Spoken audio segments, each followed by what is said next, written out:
watch as they come to a halt in the middle of the field because the diver is being winched down. So there is the diver coming out of the door on the winch strop underneath the aircraft. And this is diver Bernard Hedgens.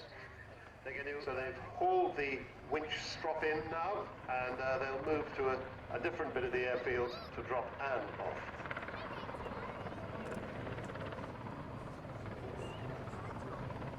Pirouetting across the field as they go.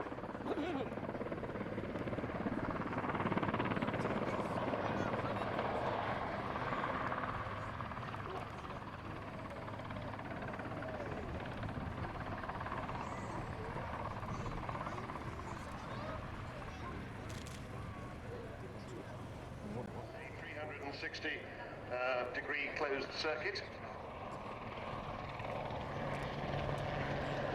I think they'll be stopping to pick up the two people on the ground.